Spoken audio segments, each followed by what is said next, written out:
I don't know if I'm live, man. Charlotte may have infected my computer with a virus.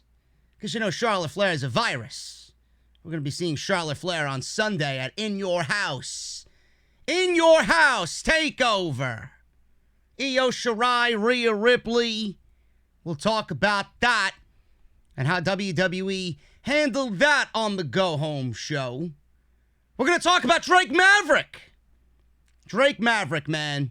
Everybody and the entire community that I seen on social media talking about Drake Maverick. He's everybody's new favorite wrestler. Why? Why is he your new favorite wrestler now? Because he got fired? He got fired and he was still in the tournament. He was on his way to winning the tournament. He got to the finals and he lost. He lost in a heartbreaking fashion and was still given a WWE contract. Why? Why? Don't you think WWE undermined the entire tournament? Don't you think WWE not only made themselves look pathetic, but they made Drake Maverick look pathetic? It was embarrassing. And man, oh man, we got a cutthroat rant that I actually wrote out. It's thought-provoking. And it's going to change everybody's mind on why NXT and this Drake Maverick situation was complete garbage. Also, Johnny Gargano is the man. Plain and simple, he is the man. And he's the only one that can turn a negative into a positive with a set of car keys right here on Off the Script.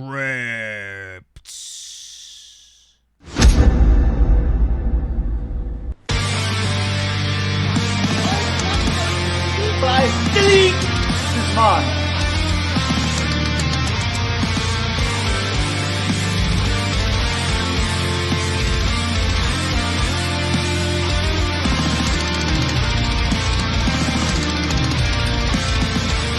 Alive with people still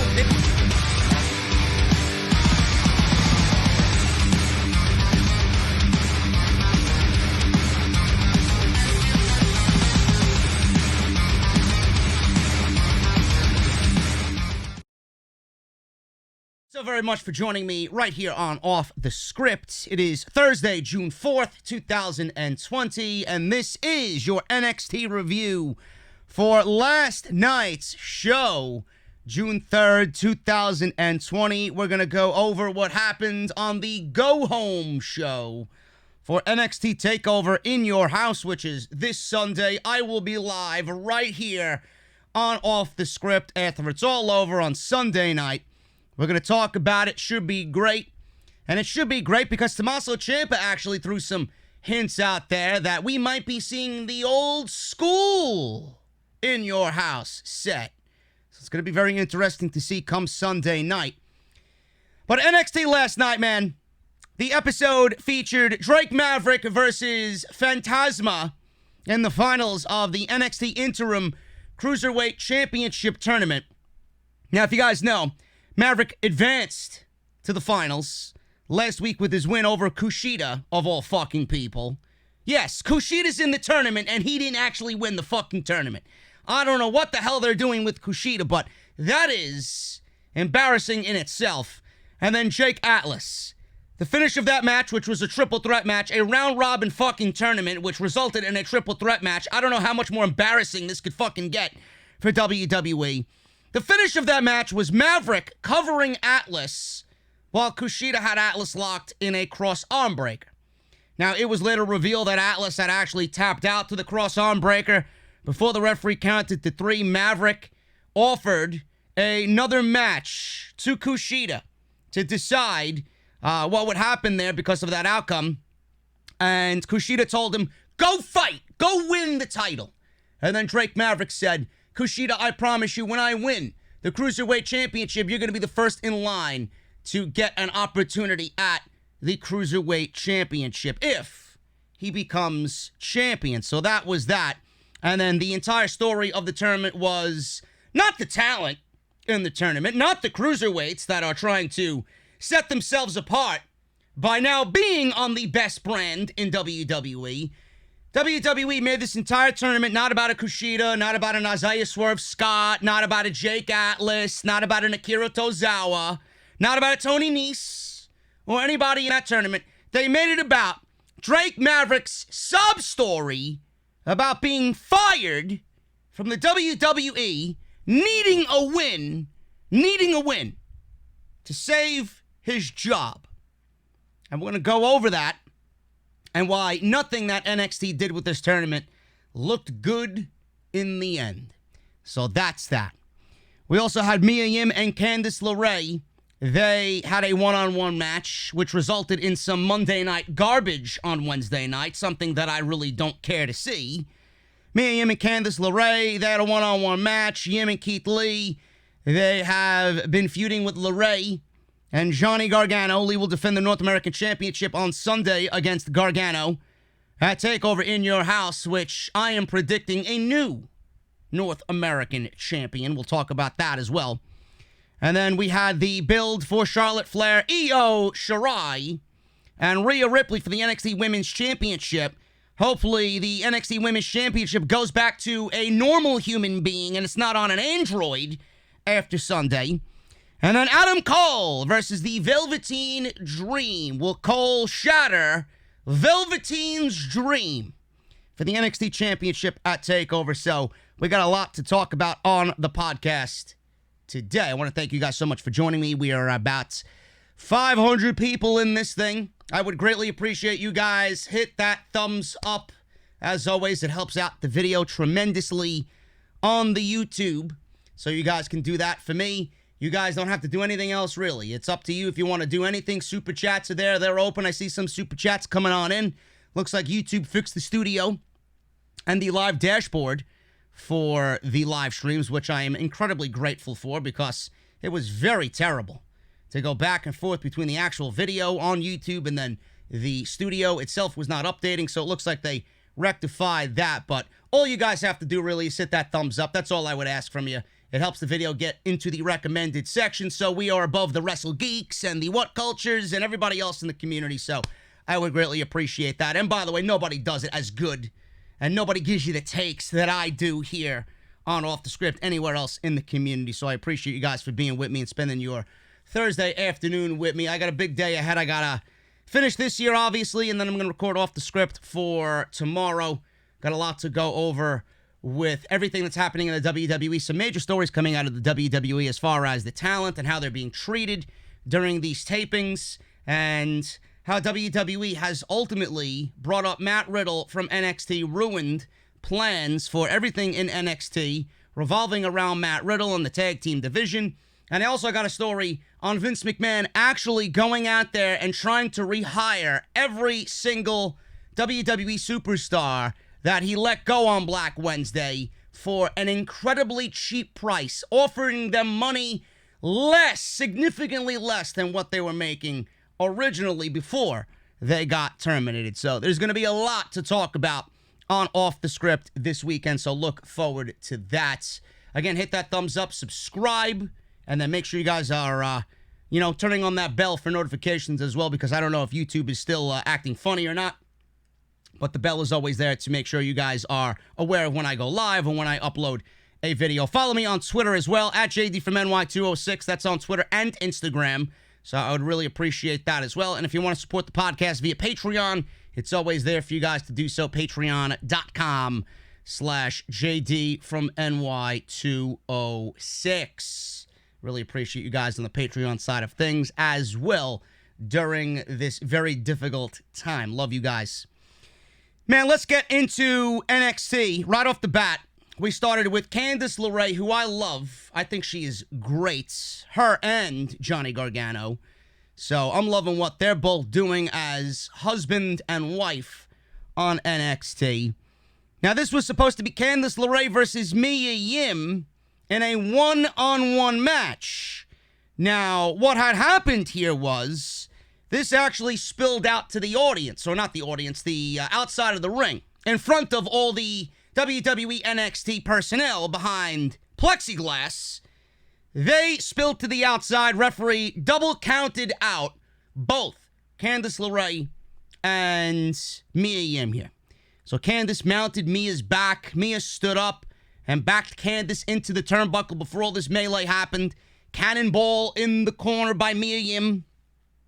Mia brought Candice to her feet, and Candice went at Mia with some chops, backed her into a corner, and then lit up Mia until the referee separated both women. To the corner, Mia put Candice on the apron and then the floor with a back elbow. Referee started counting. Mia wheelbarrowed Candice into the barricade. The two continued to brawl on the ramp, and it was pretty clear that this was not going back into the ring, and the referee counted both of these women out around the 4-minute mark of this match that I was very interested in seeing between these two women. So Candice and Mia fought on the ramp. Out comes Tegan Nox. She appeared to break things up here. Dakota Kai and Reina Gonzalez, they came out to take care of Tegan Nox. Shotzi Blackheart came out to save the day. She got involved.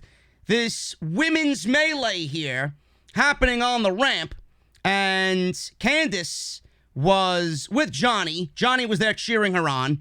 Keith Lee then came out of nowhere. He chased the heels back into the ring, and then the faces followed them into the ring. And the ring announcer said that per William Regal acts fast on NXT. This is now moving from a Mia Yim Candice LeRae match to a mixed tag team match between Mia Yim and Keith Lee versus Johnny Gargano and Candice LeRae. And I'm thinking to myself, A, William Regal works fast. B, I don't know why we're not getting this match, this mixed tag team match first. But NXT is operating a little bit more quickly these days. And then C, this reeks of what I would see or what you guys would see on Monday or Friday night. How many times has a singles match stopped in the middle of the match, and then we get something like this, turned into a tag team match or a mixed tag team match in this instance? Very Monday Night Raw-esque. And if there's anything on NXT that I don't want to see, it's them borrowing garbage from the main roster. Not a good look. Not a good look. I watch Wednesdays to escape the garbage from the main roster. I watch NXT because I want genuine and organic storylines. I don't want to see borrowed aspects from Monday or Friday night. But Road Dogg says I'm a hack. Road Dogg says I'm a no-talent hack, and I don't know anything, but clearly he doesn't know much of anything either if he's borrowing from Monday and Friday night. Mia Yim and Keith Lee versus Candice LeRae and Johnny Gargano. This didn't go anywhere. This actually went shorter than the Mia Yim and Candice LeRae one-on-one match to open the show. Now, this was still all Candice and Mia Yim. What we had happen here was Keith Lee never got involved in. He was never tagged in. Candice LeRae operated in a way where she tried so desperately to not have Mia Yim tag out, because if you guys were watching, Johnny Gargano was not in wrestling gear. Now, if this was on Monday Night Raw, I'm sure he would be in wrestling gear, but Johnny Gargano was not in wrestling gear. He was in street clothes. He had his sneakers on, he had jeans, he had a jacket on. He was in no way, shape, or form ready to perform on NXT last night.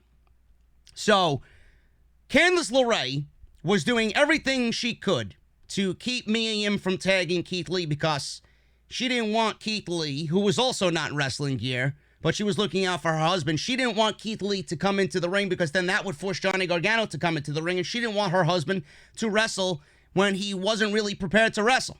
So I loved that aspect of it. But the one thing I loved about this was Lee had Gargano in the match. He did get his hands on Gargano. Lee had Gargano up for a powerbomb. And Johnny was yelling from the apron before he was in the match, I'm not ready to go. I don't have my wrestling gear. He was yelling at Mia Yim. So when Keith Lee finally got his hands on Johnny Gargano, he put him in a powerbomb, or had him up in a powerbomb. And Gargano went into his pocket and took out his pair of car keys and used the car keys to jam them into Keith Lee's eye. The referee was preoccupied with the women. And then the women ended up in the ring, and LeRae rolled up Mia Yim for the win, giving Candice LeRae and Johnny Gargano, who was not in wrestling gear, the victory here. I loved how weaselly Candice LeRae and Johnny Gargano looked in this instance. I love the fact that Gargano complained about not being 100%. He was not in his ring gear, but he used this overwhelming negative to think as a heel would, go into his pocket and use his car keys to get the advantage on Keith Lee. I thought that was fucking great. I thought that was great. So after the match, Gargano went at Lee again, and then he grabbed his North American Championship belt. He kissed it. He laid it on the outside of the ring over the In Your House logo, and Morrow said that they will definitely meet for the North American Championship on Sunday at TakeOver. So Candice and Johnny win. Again, I'm not all for the mixed tag team match. I'm not all for turning a singles match into a tag team match like I would see on Monday and Friday night, but Johnny and Candice are absolutely killing it in their heel role, man. What happens with the North American Championship? I do not think that NXT can afford to have Gargano go into this looking as he is looking right now, as this new reborn heel in this act with his wife now. They're pretty much setting themselves up to run NXT in their own image.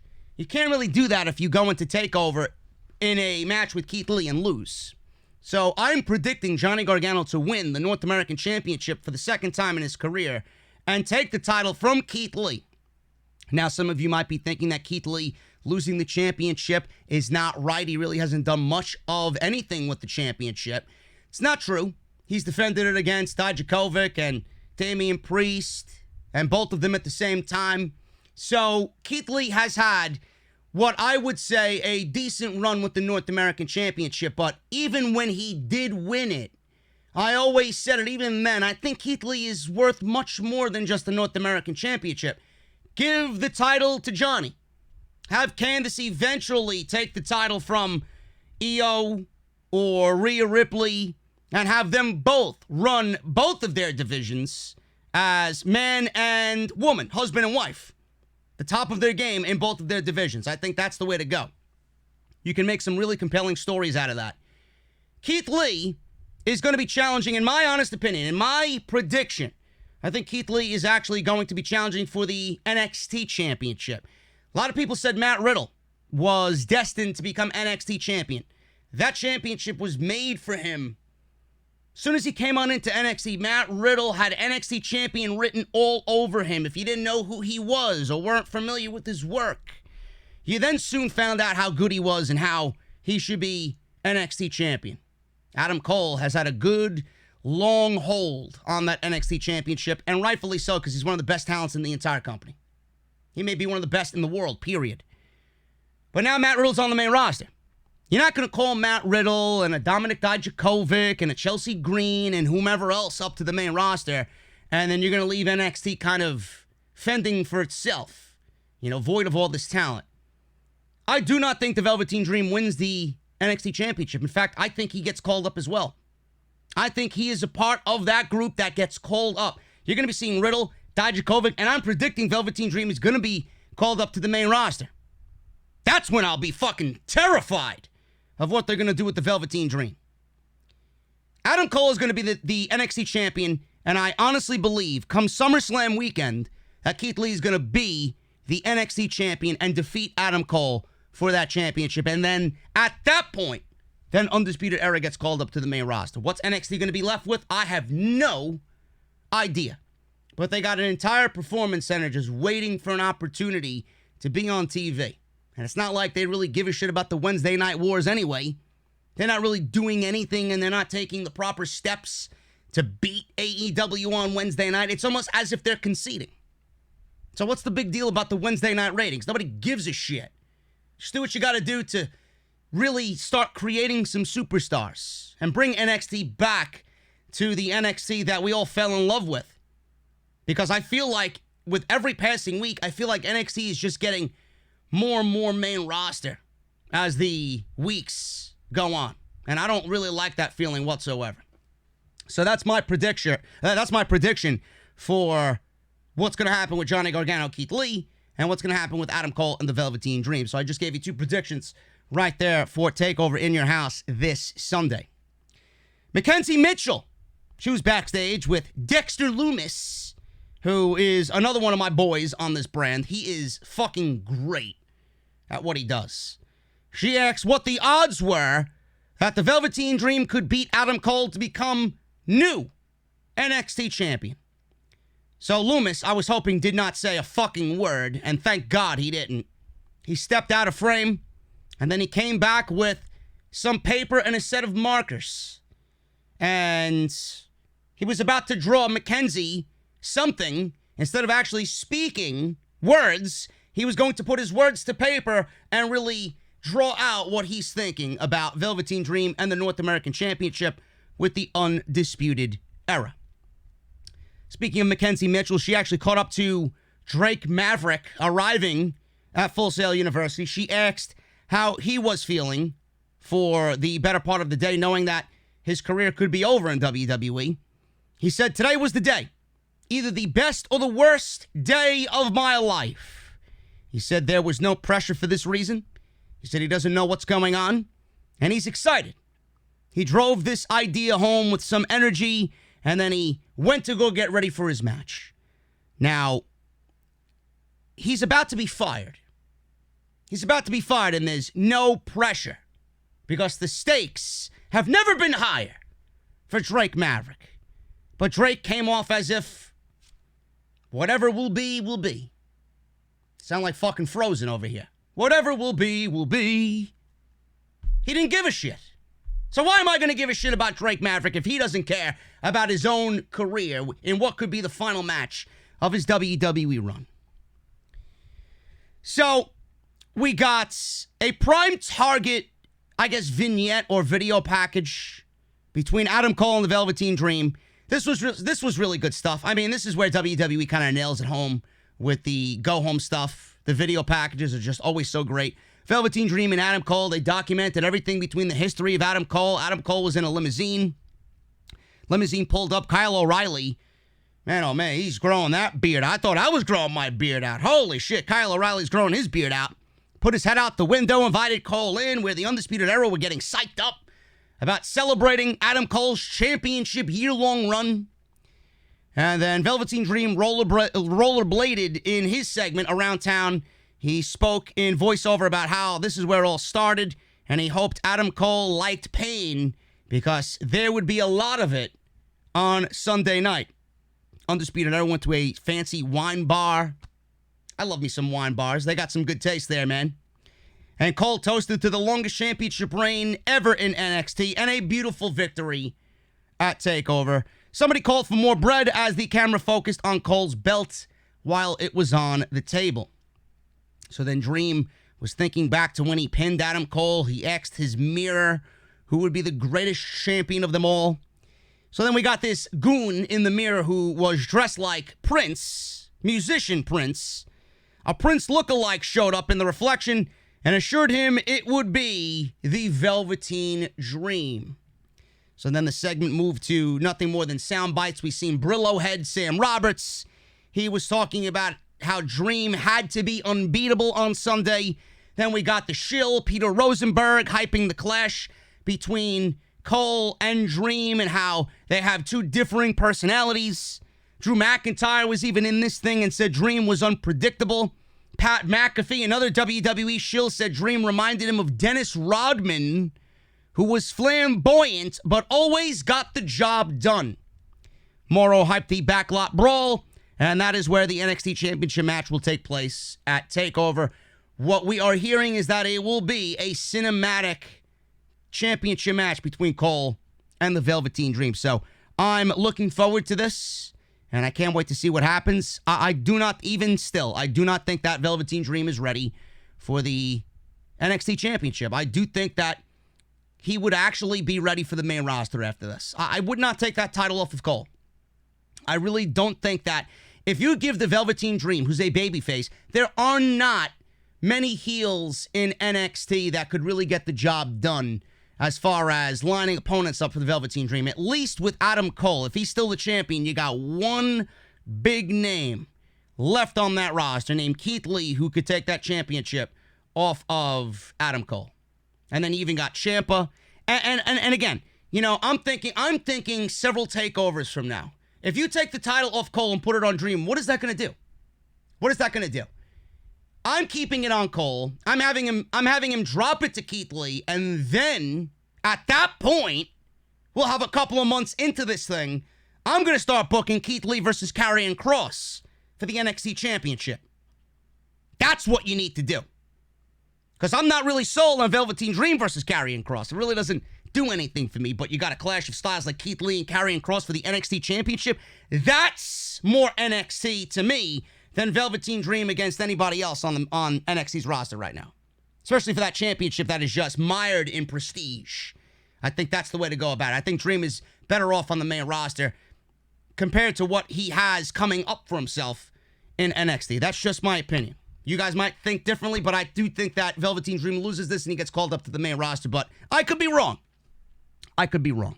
But that Keith Lee versus Karrion Kross match is a beautiful thing to start thinking about. Dexter Lumis, remember he was drawing something for Mackenzie Mitchell. He completed his masterpiece, which took him no time whatsoever. And it was himself driving a truck with the Undisputed Era minus Kyle, tied up in the back above a Takeover In Your House logo. And then he silently walked away from his masterpiece that he drew for Mackenzie Mitchell. I don't know what he is going to do come Takeover, but Dexter Lumis, man, he's been definitely one of those guys to keep an eye on, and he's definitely got you invested in what he's got going on. Isaiah Swerve Scott versus Tony Nese. This one went about 5 minutes. This one was longer than most of the matches they actually had in the fucking tournament themselves. So this was very good, and they're building some stories here between the cruiserweights. Swerve lit up Nese, middle of the match. Nese ran the ropes, hit a drop toe hold. Swerve dumped Nese and ran the apron to hit a big boot to Tony Nese's face. Swerve thought about putting Nese back into the ring, but tossed him into the steps on the outside. Referee was up to an 8 count when the two went back in. Swerve went at Nese, wrapped him up in the ropes to break, and then we got a chop to the throat by Nese, but Swerve hit a kick and a running European uppercut, which looked devastating. Swerve went up to the ropes, but Jack Gallagher, gentleman Jack Gallagher, hit the ramp for a distraction. Nese took advantage and went for a sunset driver, but Swerve rolled through to a sunset flip to get the win over Tony Nese. Nese yelled out at Swerve on the ramp as Gallagher took it all in. So that was pretty much that. And this is obviously still continuing from the Cruiserweight Tournament. And Tony Nese is feuding with Isaiah Swerve Scott coming out of that. And obviously after the tournament has concluded. So that's that. Isaiah Swerve Scott, man, I want to see more of him. I think he's got an incredible upside. I think he's even better than what they're doing with him now. I think he's better than the Cruiserweight division, but everybody needs a start. Everybody needs a beginning. So hopefully they do realize that he is actually a lot better than what they're doing with him in the Cruiserweight division on 205 Live. Oney Lorcan and Danny Burch. Then we got Undisputed Era, Roderick Strong and Bobby Fish. And the third team in a triple threat match for the number one contenders. And this is for the NXT Championship. Number one contender. We got Breezango coming back. Fandango and Tyler Breeze. Good to see Fandango back because they needed tag teams in NXT desperately. So Breezango was the surprise team. Fandango's back from injury. They did a great entrance, and I love how each and every entrance they have is different. It's very creative on what's going on. And they came out as an astronaut-inspired entrance. Beth says someone needs to call Dr. Tom Pritchard because some heavenly bodies are in the house. I actually smiled at that line. How many of you guys remember?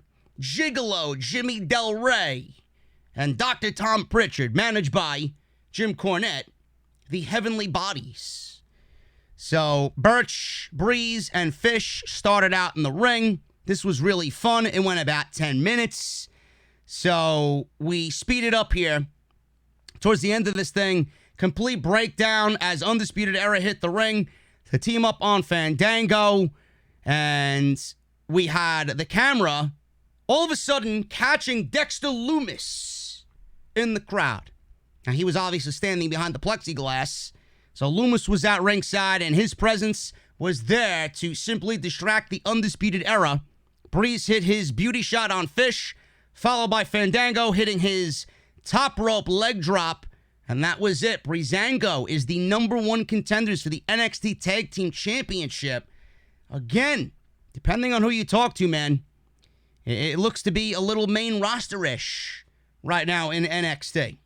But they needed tag teams, and I think Breezango is a quality tag team that could be over with the crowd if they let them shine. If they let them go out there and do what they need to do. Now, I don't think they're going to beat Imperium, but I honestly think they are a good segue team before we get Imperium versus Oney, Lorcan, and Danny Burch for the NXT Tag Team Championships. We could realistically be looking at Oney, Lorcan, and Danny Burch winning the NXT Tag Team Championship, something that I really didn't think was going to happen.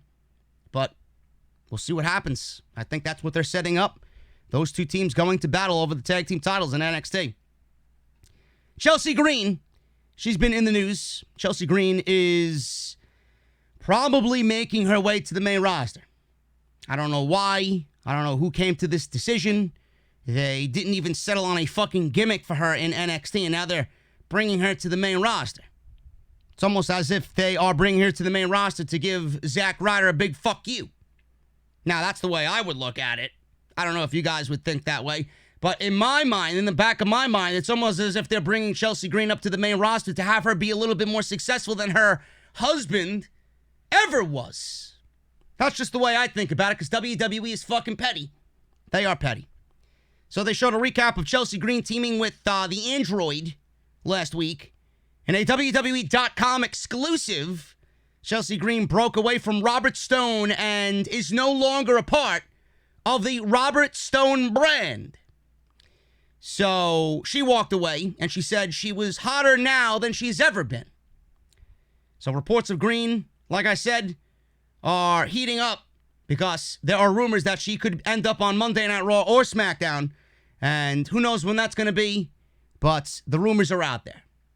And again, I don't really understand why you need Chelsea Green on the main roster. You're just adding another woman to the line of women that you're not currently using right now. What difference is Chelsea Green gonna make outside of a Ruby Riott, a Liv Morgan, a Naomi, a possible returning Ember Moon, right? Kairi Sane.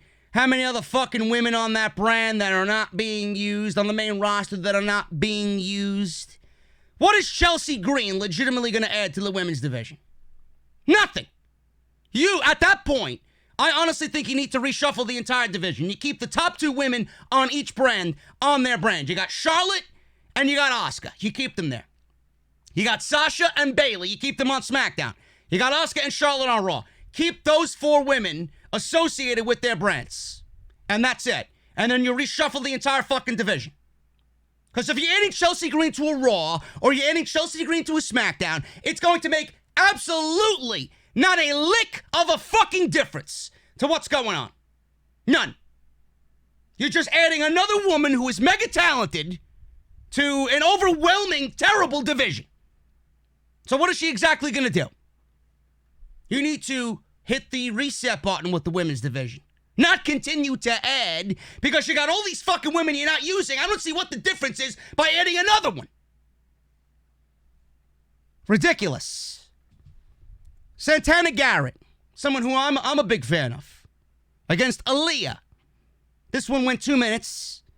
Santana, who has been on the short end of the stick on NXT, and Aliyah, who Robert Stone is, I guess, courting to join his brand now that Chelsea Green is no longer affiliated with the Robert Stone brand. So he came out during this match. He looked all fucking disheveled. He had his hair all messed up. He had his suit all wrinkled. So he was out there cheering on Aliyah, saying, you have to win this match. You have to win this match. Now, you might be surprised. You might be surprised as to what I'm going to say next. I have not been a big fan of Aliyah at all. But the 2 minutes that were this match, this is the best I have seen Aliyah look. She was intense. She didn't fuck up. Her timing was on. She did some really good stuff in the 2 minutes that she was there. She got the majority of the offense in this match until Santana Garrett won with a springboard moonsault at the end. but she looked better than I think I've ever seen her. So that's a positive. That's a positive. And she changed her ring attire as well. She's got a little bit more, less clothing on. So that's that. Santana Garrett wins here. Aliyah went up and Garrett, or she went up to the top turnbuckle. Garrett hit her with a Frankensteiner off the top rope. And then a springboard moonsault finished. Robert Stone looked to be even more upset as he backed away from the ring, and Aliyah said that she lost and did not get the job done for Robert Stone. They had these two kind of just move on to the back. Robert Stone ran up the ramp to the back, and Aliyah chased him to the back. She was upset. So I don't know what's going on. But the one thing I will say about this, it's nice that there are multiple women in the company that, or on NXT, I should say, that are getting some shine on NXT's Wednesday night show. And it's just not one women's program. It's multiple women's programs. You got the NXT Women's Championship. You got what's going on with Shotzi and Candice and Mia and Dakota Kai and all those women. And then you got Aliyah doing this thing with Robert Stone. So, you know, it's always great to see more than one women's storyline on NXT TV. Something that the main roster could honestly brush up on. So we got Io Shirai. And we got this prime time thing about the Women's Championship, just like we got with Adam Cole and the Velveteen Dream. Io Shirai was up first. She was actually underwater, and she was speaking a voiceover in Japanese. So you've seen that she was underwater. It was a very good visual for Io Shirai to just come off looking menacing, preparing herself for this match. She said, "Charlotte Flair should be afraid of me. Io Shirai is the next NXT champion." So then Rhea Ripley was showcased in this thing as well. She was in her kitchen waking up at 5:30 in the morning. She says, "Every morning I set my alarm at 5:30 in the morning. I get up, I work out early, and I feel good early in the day."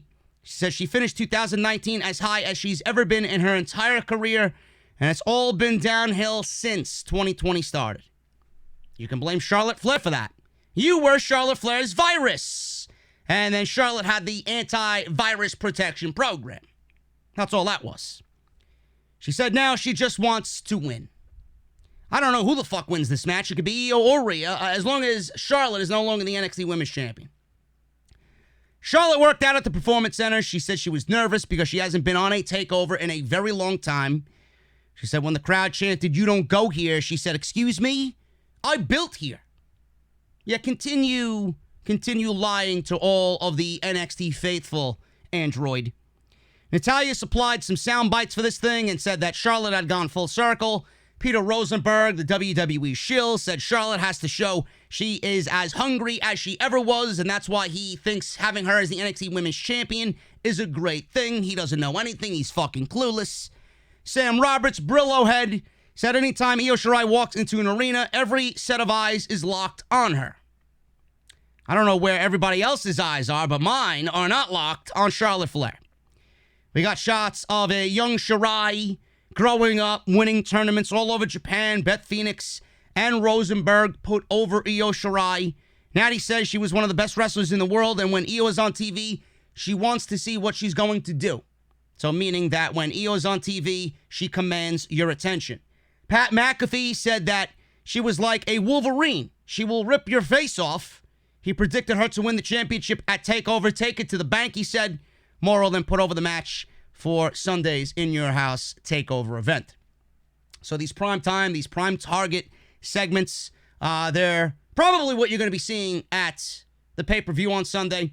So it's nice to see that WWE put a lot of effort into these. I thought these were great. Really didn't get me any more excited for the matches than I already was. I was already pretty excited for the backlot brawl between Adam Cole and the Velveteen Dream. I didn't really give a shit about the women's match because I kind of knew they were going in that direction weeks ago. As long as Charlotte loses the championship, should be a good match. Having Io there is going to make the match that much better instead of having it just be Charlotte and Rhea. So I'm excited, but these things, even though they were great, they didn't really get me any more excited for the matches than I already was. Bronson Reed versus Cameron Grimes.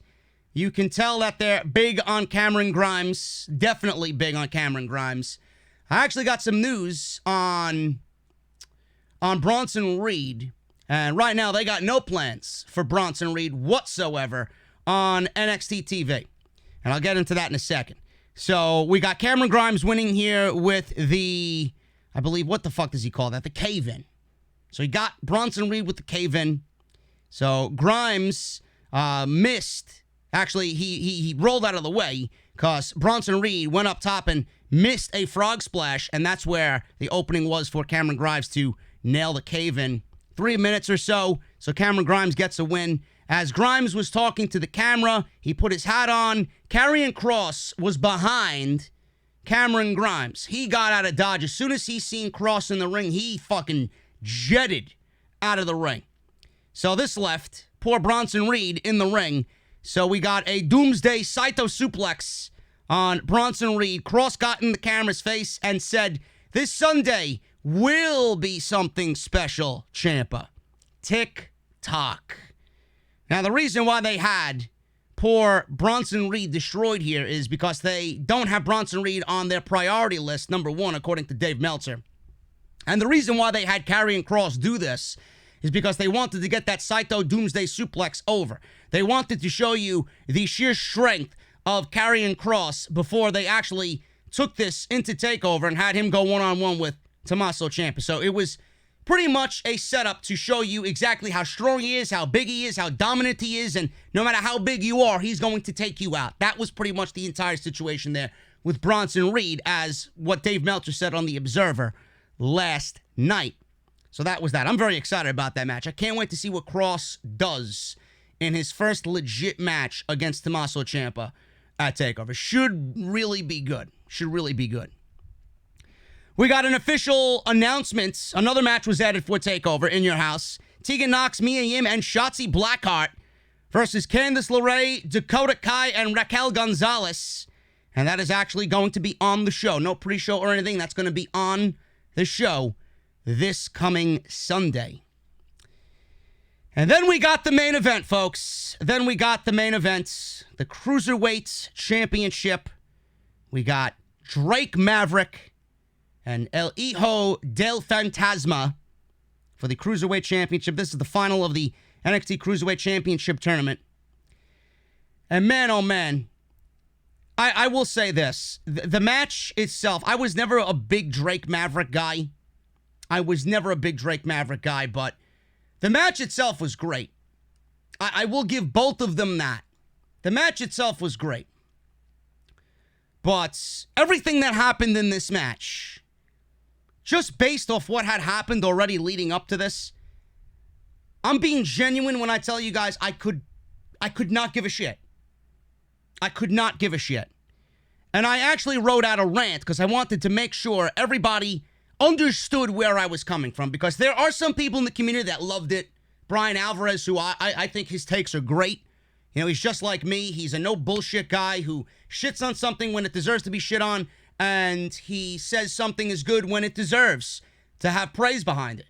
He even said that he thought the ending of NXT was awesome, and I didn't think so. Now, you might have thought NXT and the end of NXT was awesome. Drake Maverick and what he did and him being given a contract was awesome. I'm here to tell you, in my personal opinion, that I thought it was fucking terrible. I thought it was terrible. Plain and simple, the Drake Maverick storyline that they incorporated into this bullshit Cruiserweight Championship Tournament sucked. It was terrible. Now, before I even get my thoughts on what happened last night, I would like to say, from what I read and from what I've been told, Drake Maverick is a great human being. Stand-up guy. He seems the type of guy that will literally do anything that you ask him to do. Comedy, seriousness, you want him to piss his pants on a WWE pay-per-view, he'll go and do it, right? You want him to take Bobby Roode's fucking robe, like he's fucking Batman, his robe, and shove it down a fucking toilet and piss on it, he'll do it.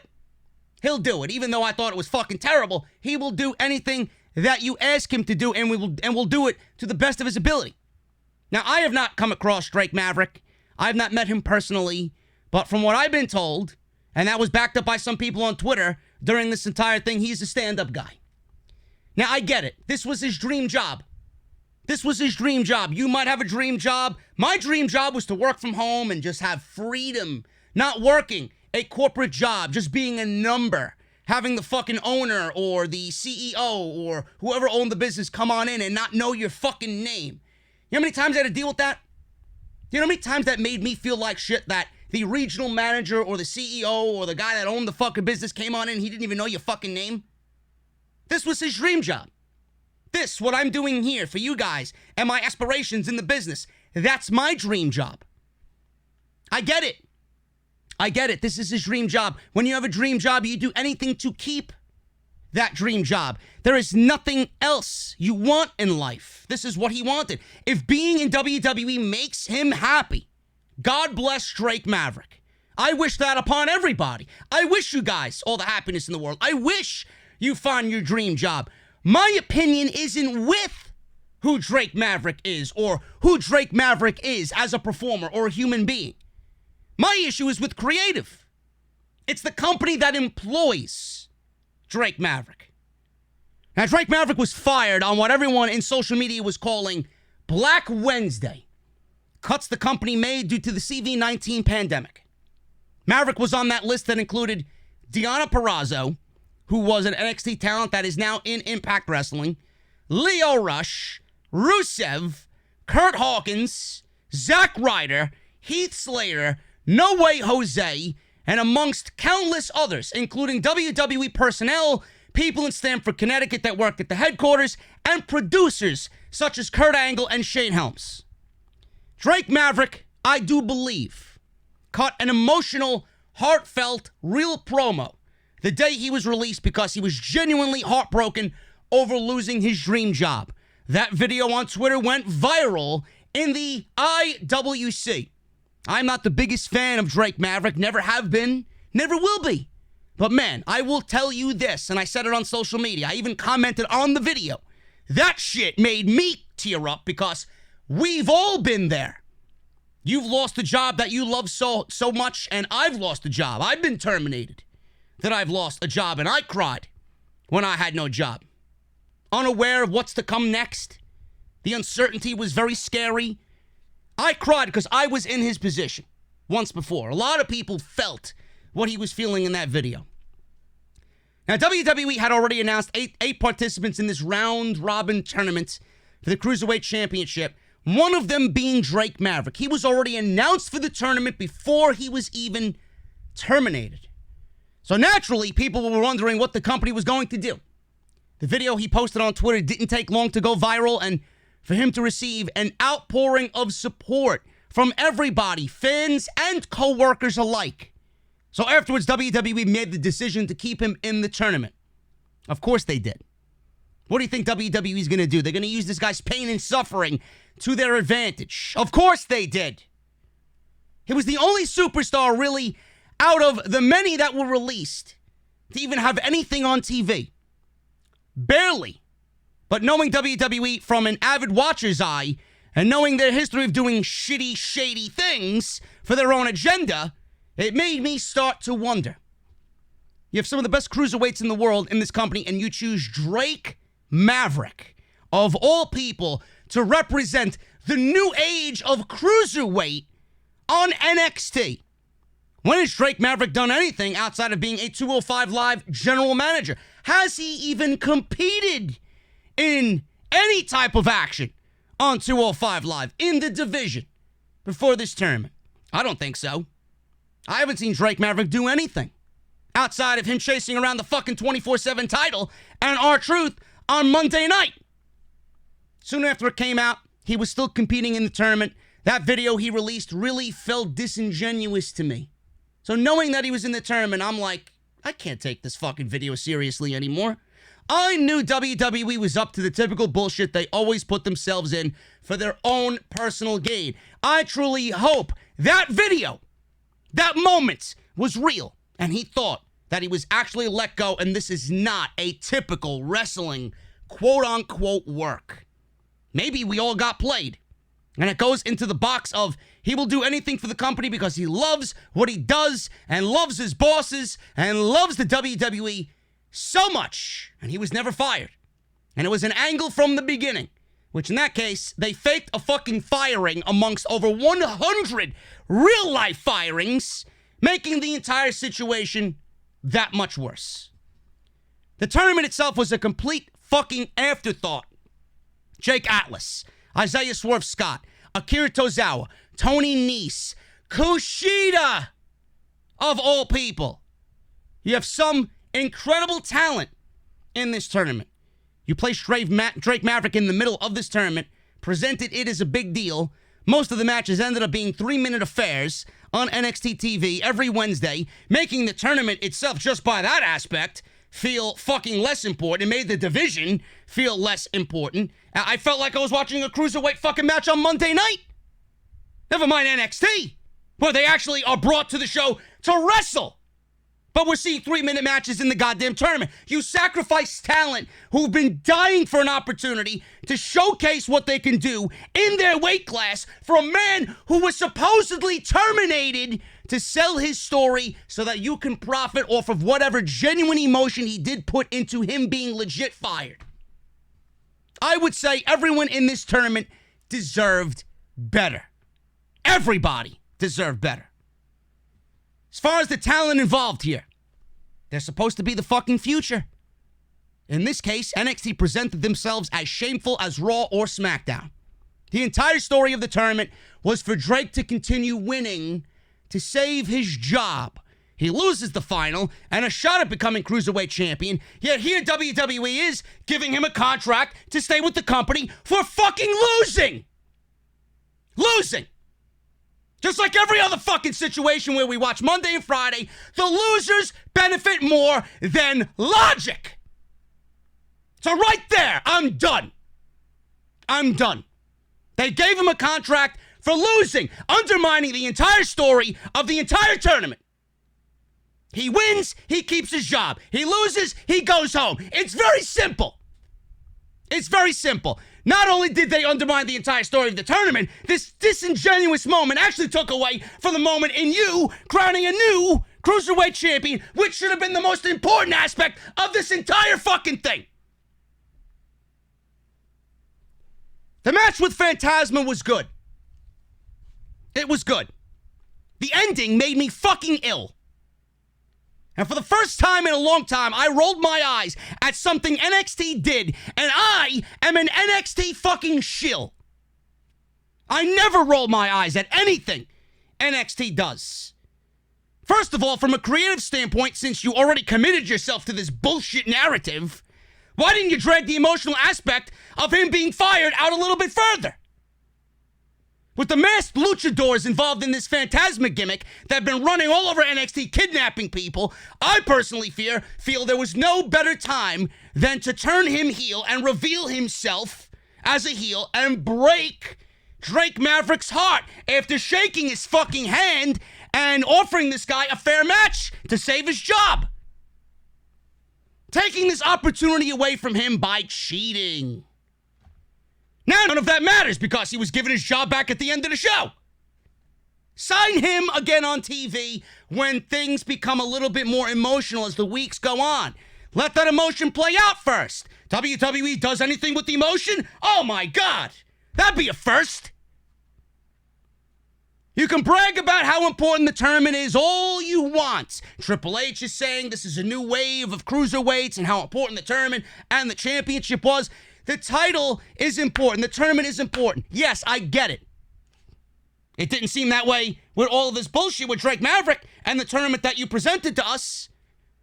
But when this moment stands out as more important than crowning a new champion, there's a problem. I don't give a shit what you think of the championship or what you think of the division. Crowning a new champion in the middle of what we're going through right now because your other champion can't make his dates due to travel restrictions, that should be a big deal. The title is and was never as important as the company made it out to be. Firing Drake Maverick and then giving him a contract after you realized you fucked up and that people really like this fucking guy is not a feel-good moment. It means you as a company fucked up. Then you decided to capitalize on the heartbreak of a human being losing his job. It's embarrassing. It shows that everybody, even in NXT, that we all love, it shows everyone in this fucking company, not just NXT, but all WWE, they view everyone, you, me, the fans, their own talent, anyone with any pure emotional and fucking financial stake in this company. In all of pro wrestling, they look at you like a fool who will exploit someone who is suffering, not even to mention they will exploit their own fucking talent for their own gain. For Drake Maverick, I'm happy he kept his job. I never want any of those 100 people to be fired to begin with. I feel sorry that the peak of this guy's WWE career is this overbooked, messy, disgusting, disingenuous fucking Cruiserweight Championship Tournament. After it was all over, WWE had Drake Maverick cut another promo. This is where they fucking put the cherry right on top of the cake. WWE had Drake cut another promo last night on WWE.com in tears, saying that other people who got laid off didn't seize the opportunity while they were there, employed almost as a way for WWE to tell you through Drake Maverick that they are justifying this creative decision. Wasn't this the same company that killed Zack Ryder's career dead because he got himself over with his very own YouTube show away from what WWE was willing to give him? All because it didn't factor into their fucking agenda. They killed Zack Ryder. Fuck a Zack Ryder for organically getting over on his own, though. Right? Zack Ryder didn't seize a fucking opportunity. Right? What about Heath Slater, who talked about wanting to do, and they told him no every chance they had for 15 years? How about Rusev, who spoke about how frustrated he was for not being used to his potential and only wanted was one opportunity to show what he could do, only for them to have him sit at home for months, bring him back in a fake wedding angle with his real-life wife leaving him, that embarrassed everyone involved and got nobody involved over? How about Luke Harper? They told him nothing. Nothing. They kept him home without a fucking word. Luke Harper they told Luke Harper that they had nothing for him while he was healthy, ready to come back to work, wanting to do whatever. But they kept him home because Vince McMahon didn't like the way he cut a southern accent. How fucking dare you? And then they want to know why people have stopped watching the product. Rant over. Rant over. And if you don't believe anything that I said here, there's something wrong with you. There's something wrong with you. You're looking at it as, oh my God, it's a great story. It ain't no great story. It's typical WWE fucking agenda-driven garbage. Fucking terrible. That is your NXT review, guys.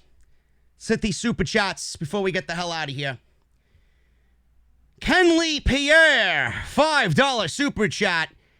JD, if the Velveteen Dream were to move to the main roster, where would he fit best, SmackDown or Raw? And I would say SmackDown. I would put him on SmackDown. Monday Night Raw didn't need Matt Riddle. They certainly do not need the Velveteen Dream. That's my take there. JP5150 with a big $20 super chat. So let me get this straight, JD. NXT wasted an entire 2.5 months for the Cruiserweight Championship Tournament with possible great wrestling matches just to give Drake Maverick his job back. Seriously, what an absolute waste. Hopefully my rant kind of detailed how I felt about Drake Maverick and the Cruiserweight Championship Tournament. Steve Wynyard, £5 super chat. According to Meltzer, this is not the interim Cruiserweight Championship anymore. It is the full championship, and Devlin was quietly stripped. Thoughts? Doesn't matter to me. The fucking Cruiserweight division is dead. Devlin is so high on everybody's list. He is absolutely adored by Shawn Michaels. So when he comes back and when he's able to come back, I'm sure he will be right back into that, and they'll make a storyline out of it anyway. So they don't need to kind of throw it out there. They might want to keep it on the back burner and then make you forget about it, and then they give Devlin the push, and they'll sell the story of, listen, I wasn't, rightfully, or I had the title stripped from me. I had this taken away from me in a shitty way. Not my fault. I want my title back. So they'll probably do that and probably keep it out of your mind for a little bit, and then they'll bring it back when they're ready. Guardian of Chaos, what's up? Big Daddy, firm, fair, and consistent. Mahalo, bro. Thank you so much, man. But listen, man, I see your comments, bro. I see them every single time. I want to thank you for the support, as always. Matt87 Eagle, 1999. We mustn't forget the same Drake Maverick that won all of our hearts. Not really, during the tournament. Once pissed himself on TV, killing the hype of AOP in the process really makes you think why WWE rehired him. Absolutely. What makes Drake Maverick more so a better option than anybody else that you let go? Like I said, it makes you think it was all a work from the beginning. Would WWE be that low to throw in a worked termination amongst hundreds of terminations that were real? Jacob Donnelly, $10 super chat. Am I the only one that finds it funny that WWE decided to rehire the guy that mostly pissed his pants with AOP and was chasing around the 24/7 title? Maybe Titus needs a new executive chef. What is he gonna do now? What is he gonna do now? Is he gonna add any value to NXT television? No. All the millions upon millions that watched that one viral video, did that translate into views for the NXT program on Wednesday night? Of course not. So what did WWE do? They ultimately embarrassed themselves in the end. Daniel Easterday, a $4 super chat. Thank you, my friend. Stephen Vandelli, $15 super chat. I've absolutely been loving the Loomis stuff. Me too, bro. Very similar to the character he had in Impact. Fun fact about Loomis is that he's actually a fantastic artist in real life. Listen, I didn't know that. And if he drew that, that was fucking brilliant, man. That looked great. I was thinking to myself when I watched that segment, I wonder who in the fucking company drew this detailed caricature of him in the Undisputed Era. If that was him, man, that's fucking awesome. So thank you, bro, for the $15. Friendly Neighborhood Smart, $5 super chat. I've been high on the Maverick storyline, but I have my limits. If he was going to lose and got a contract anyway, why didn't he lose to Kushida? Your guess is as good as mine, bro. I don't know. That's why I ranted about it. Thank you for the $5, man. William Sanchez, $5 super chat. Everybody is suddenly a Drake Maverick fan for using his termination as a story, but cry over Jeff Hardy's real-life issues being used as well. CM Punk actually was on WWE Backstage and said he did not like the issues of Jeff Hardy being brought to television. He said it's a very sensitive subject. Booker T felt the same way. I will talk about more of that on Off the Script this weekend. I am in that boat, but I'm also kind of in the boat of it wasn't that big of a deal because whatever we seen was ended on Friday. And they used it. Yes, it was a little bit uncreative, but it was a situation where WWE felt like they needed to kind of push Jeff Hardy's redemption storyline a little bit further. But I get where everyone's coming from that didn't like it. I get where Punk is coming from. I get where Booker T's coming from. So it's one of those things that I did not mind, and I hope. Now, I hope my opinion on it stands. I hope that they don't continue using that. If they do continue using it, then it will be a fucking issue. So I hope that's not the case. But thank you for the $5 super chat, William. Quintendo, $4.99. Big fan of your work, JD. I'm looking forward to NXT TakeOver in your house and hoping that they have the old school set and presented the pay-per-view at 110% as well. Me too, man. I'm looking forward to it. In your house has always been nostalgic to me, and I think NXT is going to do well by it. Noodles with a $50 super chat. JD, you've been spoiling us with some great content as of late. Just take my money for the hell of it, please. The YWC never disappoints. P.S. Your interview with Charlotte was pure gold. Spoiler alert, guys. Noodles, thank you for the $50, brother. I really appreciate the kind words. Charlotte will be back on Off the Script this Sunday. So look forward to that as we get some more in-depth analysis about her triple threat match with Io Shirai and Rhea Ripley. But thank you for the $50, man. Ricardo, $5. JD, that rant was spot on. And straight fire, thank you for keeping it real. As always, bro. Some people said I was going to go soft. Where am I soft? Team Forward, $2. I won't watch Raw Talk. I support you and other YWC content creators. Thank you, Forward. I really appreciate that. And it's Bullseye, $50 super chat over here. WWE seems to like embarrassing themselves. Bro, it is absolutely ridiculous how they love to embarrass themselves, man. It's sickening. It's laughable, but it's absolutely fucking pathetic. that they just don't give a shit. But that's why I'm here, to call them out on their bullshit. Guys, I am getting out of here. Let me hit my music. There you go, man. Thank you guys so much for joining me here on the podcast. Jesse, I want to thank Jesse, who is with me on Wednesdays during the AEW Dynamite review. He's in the chat. He was moderating, so I want to thank him for spending his afternoon with me, as always. And we got another one in here. Quickly, Steve Wynn, you with another 5 pounds. 12 months from now, we will be saying NXT is no different than Raw, calling it now. Well, it certainly is using some ideals and some methods from Monday and Friday night, which is never a good thing, folks. And that was one of the things I was upset about when NXT moved to the USA Network. How long before they start becoming a little bit more week by week like the main roster? No good. But guys, follow me on social media at JDfromNY206. That's on Twitter and Instagram. Make sure you guys hit that subscribe button. Turn on that bell for all notifications. Hit that thumbs up as well. Helps out the video in the SEO search on YouTube. Patreon.com/JDfromNY206. And today's podcast was brought to you by my good friends over at Audible. audibletrial.com/offthescript. Go and get yourself that new Jim Ross book, which everybody's raving about, for free. Audio format. So we got Jim Ross's new book there under the black hat you guys could get for free using our link, audibletrial.com/offthescript. Guys, I'm getting out of here. Hopefully you have a great Thursday afternoon, and I'll see you guys right back here live. No, not live, but I'll be back on the channel with OTS coming up this weekend, man. Lots to go over, and then tomorrow we got SmackDown as well. So I'll see you guys then. Have a great Thursday. See you guys right back here for Off the Script on Friday afternoon.